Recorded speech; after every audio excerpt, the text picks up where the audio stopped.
A paz do Senhor, sou o pastor J.C. Silva, retomando contigo aqui o estudo da revista da Escola Bíblica Dominical, editora Betel, segundo trimestre do ano de 2020, conduzidos aqui pelo comentarista do trimestre, pastor Adriel Gonçalves do Nascimento. A lição é de número 9 e tem a temática, um chamado à adoração e um alerta. Vamos aqui estudar o Salmo 95, fazendo aí uma conexão com o Salmo de número 81. O Salmo de número 95, ele é o quinto salmo de louvor, salmo de elogios à pessoa de Deus. E de acordo com o que o escritor aos Hebreus, no capítulo 4, versículo 7, ele usando uma expressão que tem aqui no Salmo 95, verso 8, e atribuindo essa expressão ao rei Davi, então pode-se inferir aí que esse salmo ele é de autoria do rei Davi. Davi, ele antes de morrer, preocupado e querendo ver o bom andamento da obra de Deus após a construção do templo que o rei Salomão estaria construindo, ele deixou tudo organizado, as escalas de todos os serviços que os levitas estariam prestando no templo, inclusive a escala dos músicos, dos cantores, aquelas pessoas que estariam aí responsáveis em adorar a Deus por meio de cânticos sacros. E essa era a forma mais utilizada para se expressar adoração e louvor a Deus, aí por tudo que ele representava ao seu povo, por tudo que ele havia feito, estava fazendo e ainda iria fazer em favor do seu povo. Com esse pano de fundo, me permita adiantar um pouco aqui a questão da definição do conceito de adoração. Na atualidade, esse termo, como tantos outros, o termo adoração, ele tem sido vulgarizado, tem tido aí o seu verdadeiro sentido totalmente deturpado. Muitos imaginam aí na atualidade que adorar a Deus ou apresentar uma adoração a Deus seja simplesmente a pessoa pegar uma música que faça aí menção a questões religiosas, a Deus, a Jesus, ao Espírito Santo, à igreja e aos cristãos e cantar ou executar um instrumento de música. No entanto, esse grave equívoco tem tirado muitas pessoas da presença de Deus e impedido que essas pessoas experimentem uma comunhão profunda, um relacionamento profundo com Deus. Adorar é render, é servir, é reverenciar. Um chamado à adoração é um chamado à rendição, a pessoa se diminuir diante de Deus, a se sujeitar ao domínio do Senhor, se dar por vencido diante de Deus e aceitar plenamente a sua vontade. Um chamado à adoração é um chamado ao serviço, a executar uma nobre missão dada por Deus, sob a orientação de Deus e também sob a sua supervisão. Um chamado à adoração é um chamado a reverenciar, a respeitar de maneira profunda, a temer ao Senhor em todos os aspectos da vida. É isso que o salmista quis dizer aqui no Salmo de número 95, verso 6, colocado pelo pastor Adriel como texto áureo da lição de número 9. Ó, vinde, adoremos e prostremo-nos, ajoelhemos diante do Senhor que nos criou. A forma como Davi se expressa, ele deixa transparecer que deu um grito, um brado de alegria, de admiração, ao dizer, ó, vinde, adoremos e prostremos diante do Senhor, ajoelhados diante dele que nos criou. Você consegue se ver aí executando essa ação de se aproximar de Deus, se prostrar diante dele, se lançar literalmente com o rosto em terra, subjugar o seu egoísmo, sua prepotência diante do Criador do Universo, reconhecendo aí a sua grandeza, seu amor, sua bondade e sua justiça? Você consegue se ver executando essa ação aqui, a convite, aceitando a convocação do rei Davi? Se você consegue se ver executando essa ação, qual seria aí a reação de Deus diante de sua postura de se render a Ele, de se dispor a executar sua missão, de respeitá-lo de maneira profunda, de ter um temor arraigado no seu coração a Ele em todos os aspectos da sua vida? Qual seria a reação de Deus diante da sua postura? Olha, a partir do momento que você ressignificar o termo adoração, retomando aí a sua originalidade e internalizar o sentido original do termo adoração, sua conclusão será a mesma que o pastor Adriel coloca aqui na verdade aplicada da lição de número 9. Ele diz: a adoração envolve cântico, alegria, reverência, proclamação, mas também exige obediência. O texto de referência proposto aqui pelo pastor Adriel Gonçalves está no Salmo de número 95, versos 1 a 3, versos 8 a 10. Ao longo da reflexão de hoje eu estarei aqui retomando algum desses textos e você também poderá fazer aí a sua leitura de maneira completa. Assim como no Salmo de número 81, o Salmo 95 ele é uma convocação para a adoração a Deus, para trazer aí à memória do povo as poderosas obras realizadas por Deus em favor do seu povo. E também é um alerta contra aí a negligência em relação à relevância da confiança e da obediência a Deus em todos os tempos. Salmo 95, verso 1 diz: vinde, cantemos ao Senhor. Esse convite à adoração, à rendição, a servir e reverenciar o Senhor, normalmente aí naquela época era feito com acompanhamento de instrumentos de cordas, conhecidos como saltério. O uso do saltério, ele estimulava o louvor com júbilo, com alegria, com grande contentamento, com uma alegria intensa, como se observa também no Salmo de número 100, que é o 10º Salmo de louvor, de elogios à pessoa de Deus. Outro aspecto que o salmista ressalta é a quem deve ser direcionado a adoração.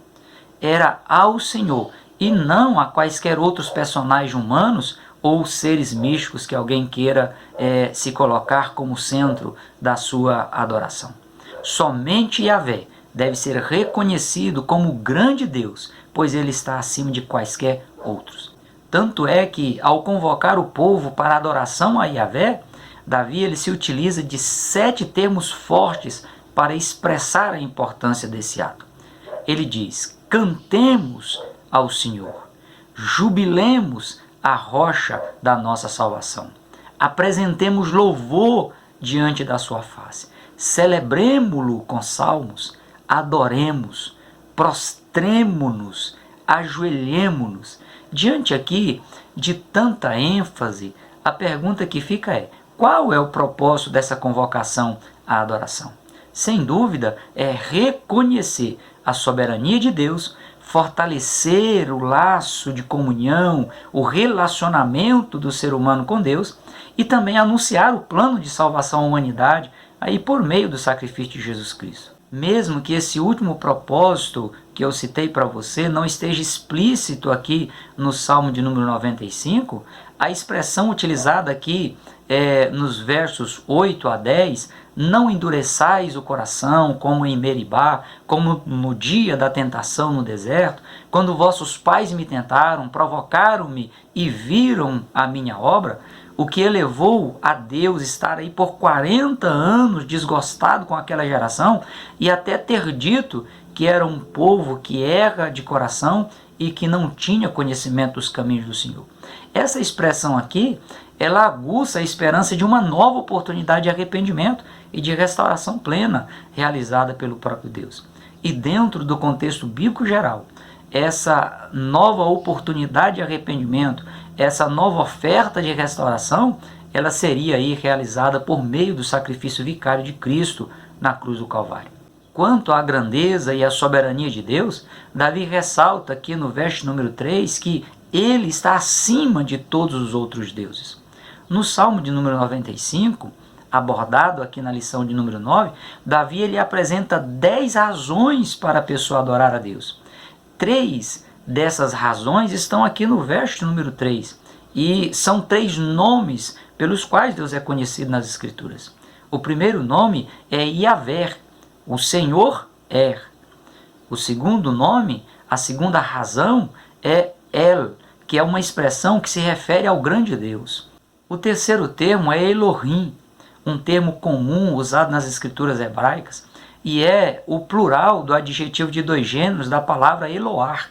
Esse termo ele era considerado aí pelos estudiosos judeus uma forma de exaltar a plural majestade ou a excelência de Deus, expressando aí, assim, a grandeza da dignidade de Deus em relação aos outros deuses, colocando-o em uma posição elevadíssima.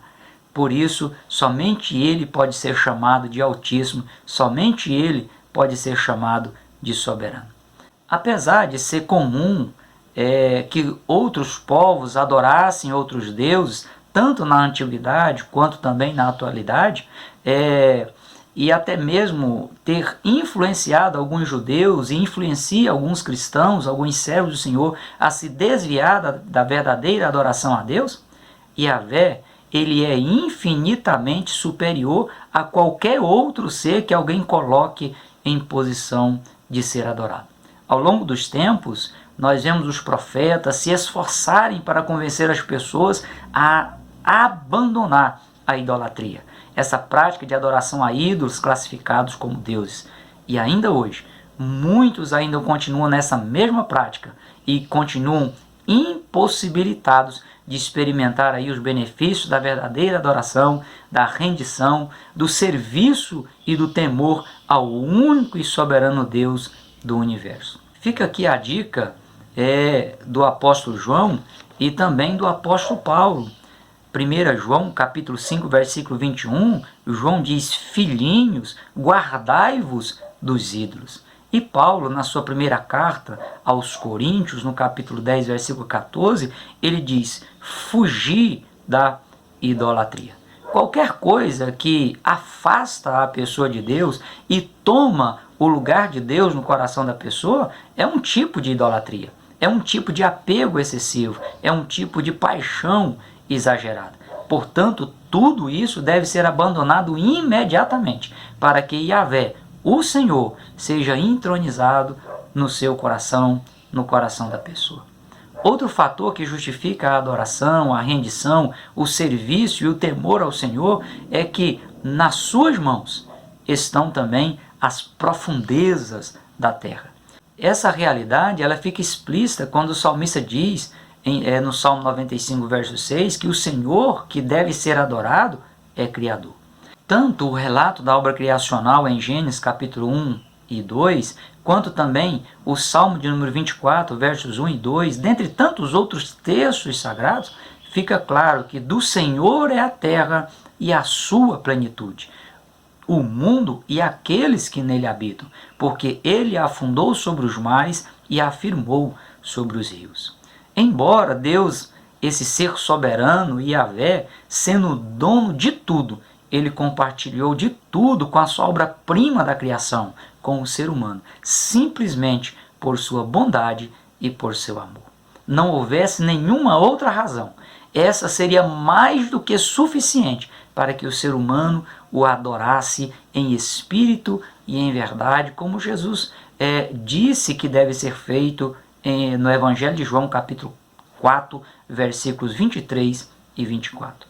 Quanto ao conceito de adoração, que eu já defini no início dessa reflexão, eu vou aprofundar um pouco aqui, dentro do que está proposto aí pelo pastor Adriel, no ponto 2 da lição de número 9. A adoração, ela sempre fez parte da vida do povo de Deus. Mesmo havendo aí uma ruptura no Jardim do Éden, com a queda de Adão e Eva, mesmo eles tendo que arcar com as consequências dos seus atos, de desobediência às orientações divinas, por certo, Adão e Eva, eles transmitiram aos seus filhos a esplêndida experiência que eles tiveram com Deus no Jardim do Éden.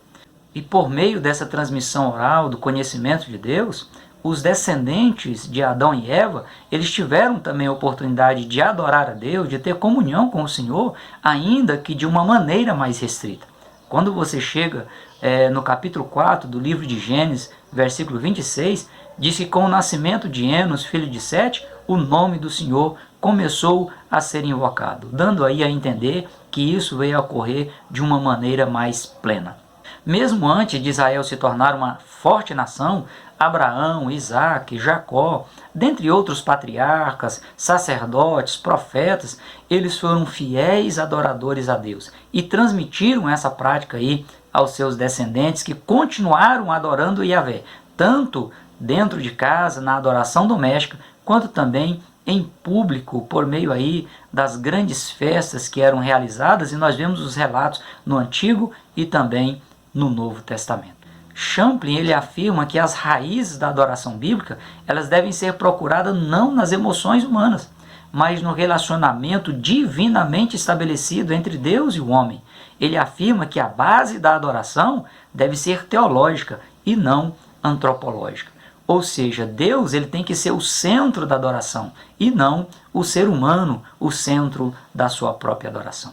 Quanto aí à forma da adoração, da rendição, do serviço e do temor a Deus em todos os aspectos da vida, Jesus lá no diálogo com a mulher samaritana, no Evangelho de João capítulo 4, versículos 19 a 24, ele traz informações interessantíssimas. Os aspectos exteriores, quanto a local, quanto a rituais, são menos importantes do que os aspectos interiores de adorar a Deus em espírito e em verdade. Na verdade, esses aspectos interiores de adorar a Deus em espírito e em verdade é que vão dar importância ao lugar que a pessoa estiver, ao ritual que a pessoa estiver fazendo, pois adorar a Deus em espírito e em verdade é a condição para atrair a atenção de Deus para a pessoa, a fim de que Deus receba a adoração da pessoa e a pessoa seja beneficiada por esse tão nobre ato. Champlin ele chama atenção aí para o fato de que adorar em verdade é adorar com uma veneração profunda, com um respeito diferenciado que corresponda à natureza do objeto. Ou seja, a natureza do objeto de adoração é Deus, e a sua postura, a sua atitude ao adorar deve ser algo extremamente profundo, algo extremamente real diante de Deus. Para que você possa aí se autoavaliar nessa reflexão, perceba aí algumas atitudes para uma verdadeira adoração. A primeira aqui, apontada pelo pastor Adriel Gonçalves, é ter uma vida de oração. Efésios capítulo 6, versículo 18, Paulo diz: orando em todo o tempo, com toda oração e súplica no Espírito, e vigiando nisso com toda perseverança e súplica por todos os santos. Somente por meio da oração, do diálogo sincero e direto com Deus, é que você pode cultivar um profundo relacionamento com Ele. A segunda atitude para uma verdadeira adoração é a meditação na palavra de Deus. Meditar é refletir a palavra de Deus. Salmo número 1, verso 2 diz que o servo do Senhor, ele tem o seu prazer na lei do Senhor, e nessa lei ele medita de dia e de noite. E você deve fazer isso com fé, com interesse, consciente de que você precisa da ajuda do Espírito Santo, porque é Ele que conhece as profundezas de Deus e é Ele que intercederá por você com gemidos que faltará palavras para descrever. A terceira atitude de uma verdadeira adoração é a atitude por uma vida de santidade.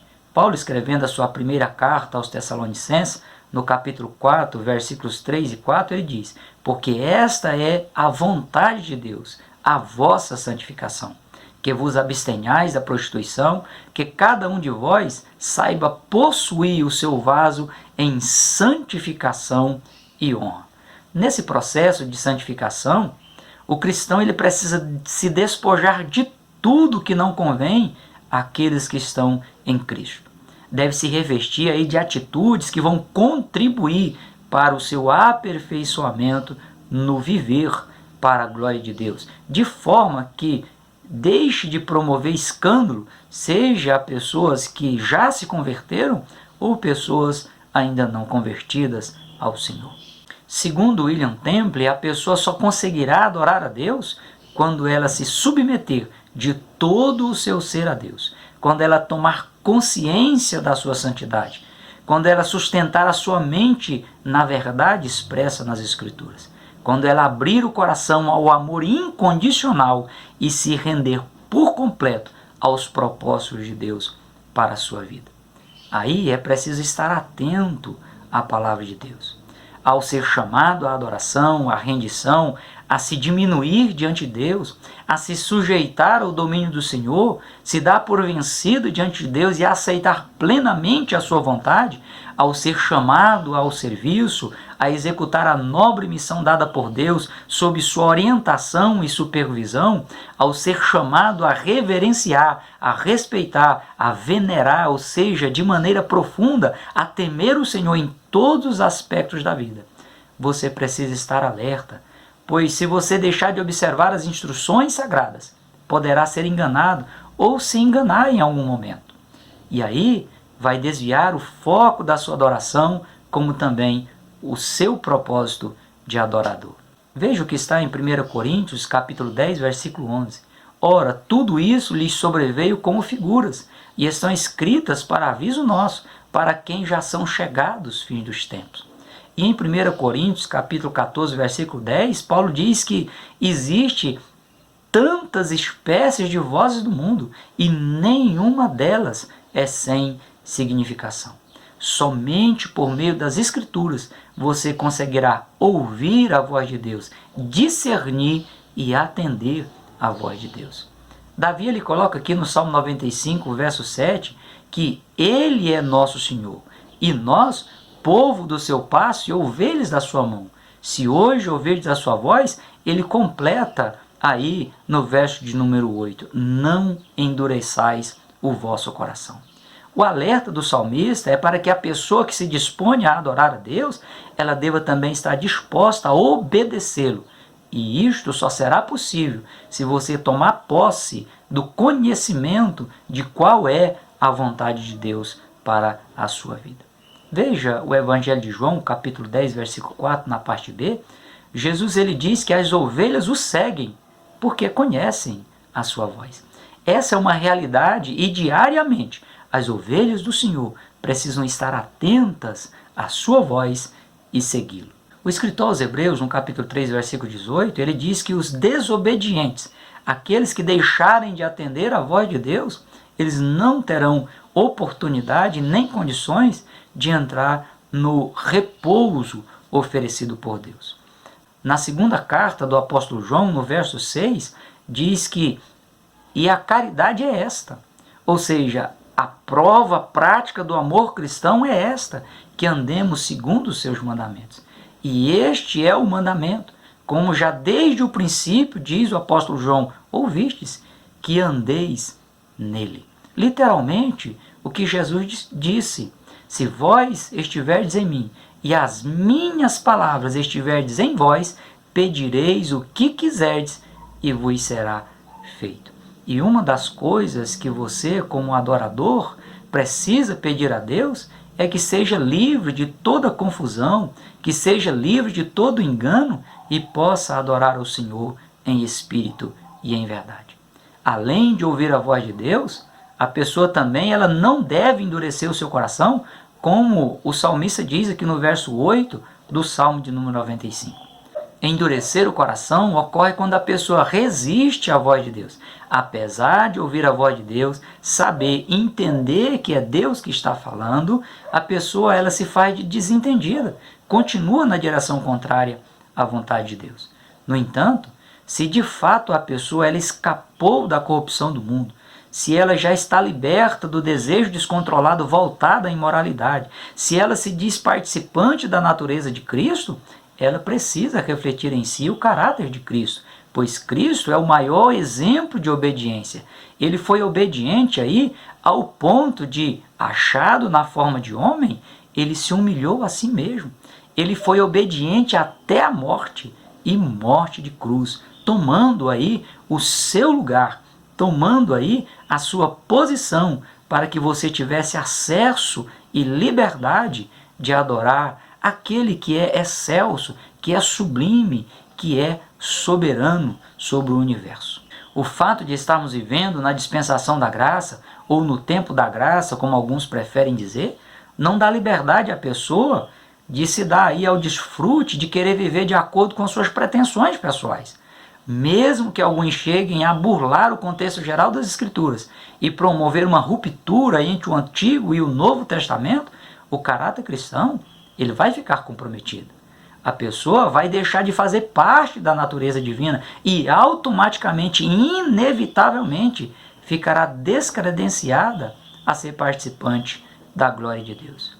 Somente a obediência voluntária à vontade de Deus, por meio de um coração não endurecido, é que a pessoa poderá refletir em si o caráter de Cristo.